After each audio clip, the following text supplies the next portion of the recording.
Welcome back to page 121. Today we're going to take a look at one of my favorite modules by Gygax, Isle of the Ape, WG6. This one's a lot of fun, especially if you're a fan of the old King Kong films like I am. Specifically King Kong from 33 with Fay Wray. Very much the inspiration for this module, but you're here for a magical reason. You're looking for the mystic Crook of Raoul.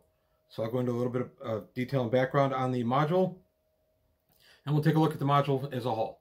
So today on page 121, WG6, Isle of the Ape. Module WG6, Isle of the Ape, set in the world of Greyhawk by Gygax. This is published in 1985 and was one of the last things published under Gygax's name before he ended up leaving the company in 1986. This is based, as I said, in a large way on the 1933 King Kong film and probably the sequel Son of Kong, but mostly King Kong. So if you've seen King Kong, you know how to run this module. There's some goodness in here. I'm going to go into why you're going to the Isle and where the Isle is and all that stuff in a moment. I'm going to show the back of the module.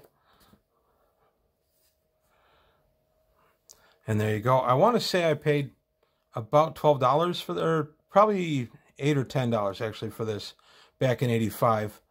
I don't see a price on here, and I honestly don't remember. I don't think it was 12. But it was a little bit more than a normal module, which was running around 6 at the time. If I recall correctly, I think it was maybe 8. But you can get it on DriveThruRPG for $5 for the PDF. I did not see a print on demand. And again, the disclaimer, I don't work for DriveThruRPG. I just think they have a good service. So we're going to go ahead and open this guy up, take a look at what's inside the gatefold, the little handout you get for the players, and why you're going to the dreaded Isle of the Ape. All right, let's open this up. I'm going to pull out this. I'll show you this in a moment. This is the inner gatefold, which was kind of neat. The Isle of the Ape, an overview of the actual island itself on the map. And then random encounter charts. A lot of the random encounter charts on here are just large creatures, a la King Kong, if you've seen the film. Giant weasel, tyrannosaur, triceratops. So there are all kinds of dinosaurs and things here. This was really handy when I was running this, the combined monster statistics chart. The idea being that all the monsters' base stats are given here. So it was a very quick way to run just a quick random encounter in the module. So we're going to go ahead and we're going to take a look. There's your old table of contents, of course. And the introduction. This was originally part of Castle Greyhawk in 1972. And it was kind of a comeuppance for the characters that had gotten a little haughty about how powerful they were. So Gygax, as usual, wanted to put them in their place. The original people that played in this, some of the original, were Don Arndt, Ernie Gygax, Don K., Rob Kuntz, Terry Kuntz, and Mike Mornard. Nobody completed of that group. Nobody completed this. And they ended up having to leave the island without any of their gear, or their clothing for that matter. The suggested levels for this thing are 12th to 15th and up. And yes, that is accurate. This is a very lethal module. Laws of the Island of the Ape. This is a demi-plane that was originally reached through the Castle Greyhawk. They stepped through a doorway, a portal, and poof, you're on the Isle of the Ape. And there are only a few ways to get off the Isle of the Ape.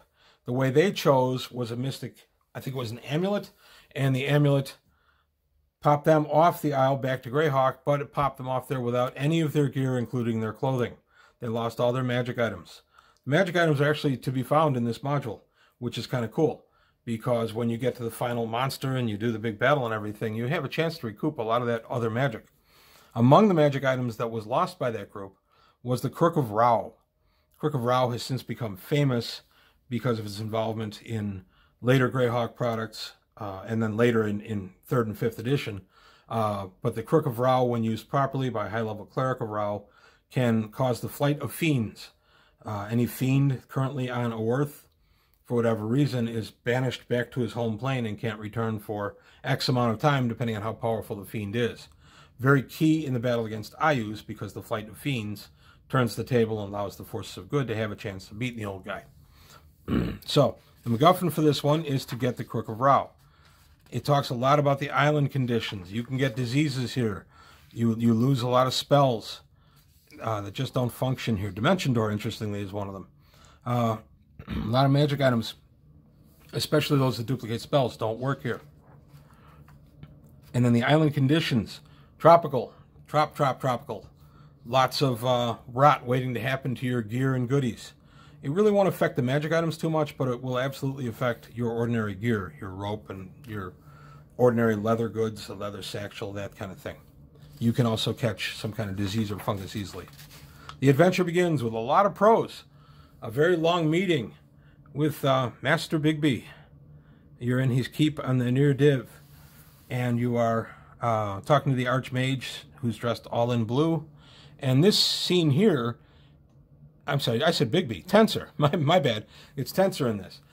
This scene here is very similar to a scene from the second Gore the Rogue novel, where the player characters go to Tensor's castle. I can't believe I said Bigby. So there is the picture of the redoubtable Bigby and the rest of the prose. This is the list of magic items that he knows can be found there. So this is all the goodies they lost. Some pretty significant stuff, even for higher level characters. So he gives them a means. They get on a boat in the Nerdiv, and they sail out to a point that he knows of. Then they are handed a folding boat, and they row ashore. It's never called Skull Island, but let's face it, it's Skull Island. It's the Isle of the Ape. So, the Kawabusas are the natives to the island. Again, we have a lot of analog to the 1933 film. A lot of the module deals with getting through these folks, battling them, that kind of stuff. You can actually get down to it if you wanted to. You play tribe versus tribe. You can attack their various villages. This is the wall, and behind the wall is the god of the Isle of the Ape. And god, in this case, is in lower case. He's regarded as a god by the natives here. It is Unga. Unga, because it's not Kong, but it's Kong. So he's behind the Great Wall there, and the wall is maintained by the tribes to keep him there. And, I'm actually remiss. Zagig of Greyhawk renown is the one who created this particular dimensional pocket, and is the one responsible for all the goofiness herein. That's why it was tied to Castle Greyhawk. So you're dealing in some degree against not Zagig himself, but the after effects of what he's crafted, being a very powerful mage and insane. It can be a lot. So there's the map, and when you go beyond the wall, again, like in Kong, you're dealing with a lot of scary monsters, specifically dinosaurs. The pre-generated characters here were quite powerful. A 19th level cleric, 14th level druid, 17th level fighter, with their gear brought out, their little backstory. And then this was a nice little touch. We get a look at ability adjustments, and this was in, a lot of this was in Unearthed Arcana as well, which is out right about the same time. But it was an early look. If you didn't have Unearthed Arcana, it gave you a look at some of the adjustments to the effects of armor on thief functions. And a lot of Unearthed Arcana, as we all know, was intended to become the basis for D&D 2nd edition, but that all changed because Gary ended up leaving the company.